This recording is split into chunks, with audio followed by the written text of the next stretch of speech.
Most good Christian men die with the calling still inside them. Not lived, not spent, buried. The book never written. The business never built. The ministry never started. The man they knew they were supposed to be still sitting in the future tense the day they die. And here is the part that should scare you. It does not happen through some dramatic fall. No affair, no scandal. It happens quietly. One safe, reasonable, understandable decision to wait. And it happens one at a time. You're not going to lose your calling in a moment of rebellion. You're going to lose it to another Tuesday that felt too busy. In the next few minutes, I'm going to show you exactly how good men die short and how to make sure you are not one of them. Stay with me. This one matters.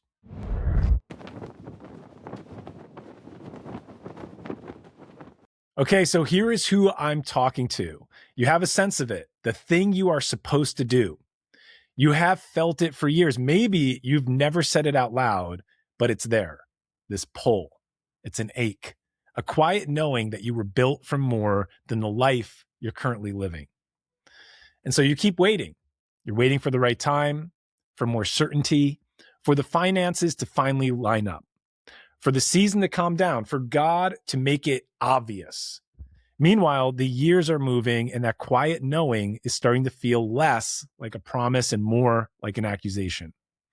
Here's what's at stake. It's not just your dream. It's not just your kids inheriting the exact ceiling you settled for. It's a family that never got to see what their father was actually capable of. It's standing before God one day and he asks you what you did with what he gave you. And your answer is, I kept it safe. Let me show you how good men end up there, so you do not. Most men do not die short because they stop believing in God. They die short because they believe a lie that sounds exactly like faith. The lie is this: if it is really God's will, he'll make it happen. He'll open the doors, he'll make it easy, he'll drop the certainty in my lap. So I will wait, and waiting feels holy. It feels humble, and it feels like trust.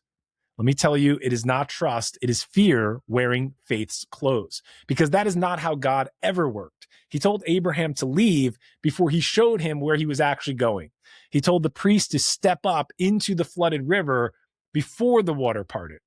He told the servants to fill the jars before the water became wine. The move always comes first. The provision always comes after. So God's not withholding your calling until you feel ready. He's waiting for you to move so he has something to direct. You can't steer a parked car, and you've never been sitting in the driveway praying for direction with your foot on the brake. So here's the second one. You're waiting until you're ready. So many guys live with this lie. You'll never be ready. Let me tell you, ready's not a feeling that arrives. It's not a story you tell yourself to justify staying put one more year. When I look at all my major decisions in life, I was never ready for them. I was never ready to finally be married. I was never ready to finally have kids. Those things happened, and sometimes we're using readiness as an excuse. Every man that God ever used felt unqualified. Moses had a speech problem and a list of excuses. Gideon was hiding in a wine press when God called him a mighty warrior. And David was the kid nobody bothered to invite to the lineup. None of them felt ready. What they did was they moved regardless, and the readiness got forged in the moving. You have been treating readiness like a starting line, and you're waiting to reach it.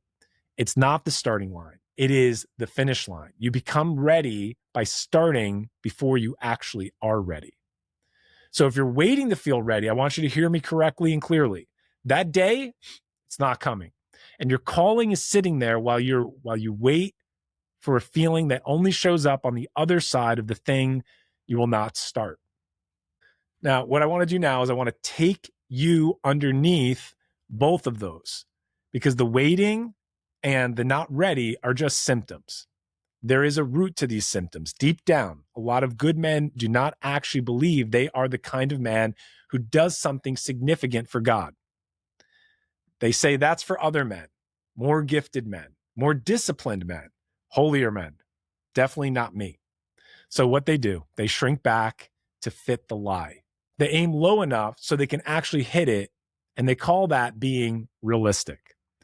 Let me tell you, it's not being realistic. It's a small self-image installed a long time ago, and it's quietly running the whole show. And it comes out sounding like humility. Who am I to do that? Who am I to lead that, to build that, to speak on that? But watch what that really is. When God called Moses, Moses said the same exact thing. Who am I? And it sounds humble, but it's not.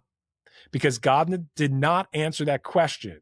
He did not say, here is why you're qualified. He said, I will be with you, which means the question was never about you.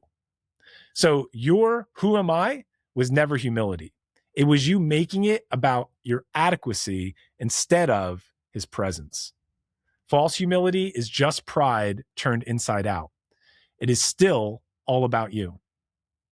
And so the good man does the most reasonable thing in the world. He buries it. He takes the gift, the calling, the potential, and he puts it somewhere safe. He tells himself he's being wise, responsible, not presumptuous. But I want you to go back and read that parable again, because the man who buried his talent to keep it safe is not the cautious hero of the story. He's the one who got called wicked and lazy. And the thing he had was taken, and it was given to a man who actually used what he was given. I want you to sit with that for a moment, because the safest thing you can do with your calling is the one thing that God explicitly condemned. Playing it safe is not the neutral option. It is the losing option. It just takes 20 years to hand you the bill. I know this one because I lived it for a long time. Everything I just said to you, I said from my own experience, because I always had a big vision for my life. I knew I had gifts. I knew I had resources to offer. I could feel that I was made for more. And underneath it, there was a self-sabotage pattern running the whole time. I felt resourced, but I lacked the courage.